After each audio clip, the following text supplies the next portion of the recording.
Hello friends, എല്ലാവർക്കും Mallu Kannada food and ചാനലിലേക്ക് സ്വാഗതം. ഇന്ന് നമ്മൾ കർണാടകയുടെ സ്പെഷ്യൽ രസമായ മുരിങ്ങയ്ക്ക രസം എങ്ങനെ ഉണ്ടാക്കാൻ നോക്കാം. അതിനായി 2 കൂട്ടം മസാലകളാണ് വേണ്ടത്.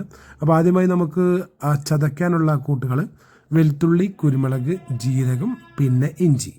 പിന്നെ നമുക്ക് രസത്തിലേക്ക് മെയിനായിട്ട് വേണ്ട ഒരു മുരിങ്ങയ്ക്ക ചെറുതായി നുറുക്കിയത്, 4 തക്കാളി, പുളി, പിന്നെ ഒരു 30 ഗ്രാം പരിപ്പ്. ഇത്രയാണ് നമുക്ക് വേണ്ടത്. ആദ്യം തന്നെ കുക്കറിനകത്ത് കഴുകി വെച്ച 4 തക്കാളി, ചെറിയ ഒരു ഉണ്ട പുളി, പിന്നെ പരിപ്പ്, പിന്നെ മുരിങ്ങയ്ക്ക, ഇത് രണ്ടും കഴുകി നമ്മൾ കുക്കറിനകത്തിട്ട് നല്ല രീതിയിൽ വേവിക്കണം. അതിന് മുന്നേ കുറച്ച് മഞ്ഞളും ഉപ്പും പിന്നെ സ്വല്പം എണ്ണ, ഏതെങ്കിലും ഓയിൽ ഒഴിച്ചിട്ട് വെള്ളം കുറച്ചധികം ഒഴിച്ച് നമ്മൾ നല്ല രീതിയിൽ ഒരു 10 വിസിൽ വേണമെങ്കിലും വെക്കാം. നല്ല രീതിയിൽ സ്മാഷ് ആവണം.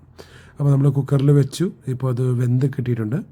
അപ്പോൾ ഈ പരുവത്തിലാണ് വെന്ത് കിട്ടിയിട്ട് നമുക്ക് പുറത്ത് വരുന്നത്. അപ്പോൾ ഇനി നമ്മൾ ഇത് കൈകൊണ്ട് നല്ലോണം നിരടി അതിൻ്റെ പൾപ്പെല്ലാം എടുക്കണം. മുരിങ്ങയ്ക്കയുടെ പൾപ്പൊക്കെ എടുത്ത് വെള്ളം പോലെ ആക്കി നമുക്ക് മാറ്റി വയ്ക്കാം, അരിച്ച് വയ്ക്കാം. ഇനി നമ്മളൊരു ചട്ടി എടുത്തിട്ട് അതിനകത്ത് ആവശ്യത്തിന് എണ്ണ ഒഴിക്കുക, കടുക് പൊട്ടിക്കുക.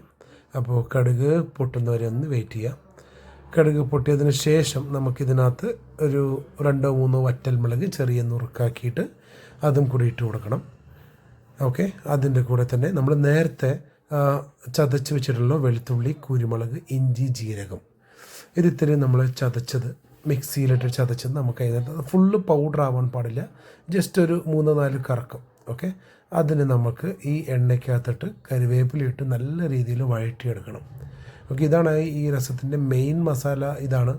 അപ്പോൾ ആ എരിവും വെളുത്തുള്ളിയുടെ ഫ്ലേവറും കുരുമുളകിൻ്റെ ഫ്ലേവറെല്ലാമായി വളരെ നല്ല ഒരു രസമാണ്. പിന്നെ നമുക്ക് കുറച്ച് ഇങ്ക്, ഒരു 1/2 ടീസ്പൂൺ ഇങ്ക് ഇതിനകത്ത് ആഡ് ചെയ്യാം.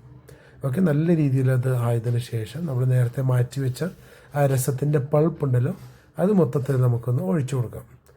ഒഴിച്ചിട്ട് നല്ല രീതിയിൽ ഇളക്കണം. ഒരു 10-15 മിനിറ്റ് തിളയ്ക്കാൻ വയ്ക്കാം. നല്ല രീതിയിൽ തിള വരുമ്പോൾ നമുക്ക് സ്റ്റവ് ഓഫാക്കി രസം സെറ്റ് ചെയ്തെടുക്കാം. വളരെ സിമ്പിളാണ്, കർണാടകയുടെ മെയിൻ ഫുഡാണ്. അപ്പോൾ ലാസ്റ്റ് തിളച്ച് വരുമ്പോൾ നമുക്ക് കുറച്ച് മല്ലിയിലിട്ട് ഗാർണിഷ് ചെയ്യാം. വീഡിയോ ഇഷ്ടപ്പെട്ടാൽ ലൈക്ക് ചെയ്യുക, സബ്സ്ക്രൈബ് ചെയ്യുക, ഷെയർ ചെയ്യുക. Thank you so much.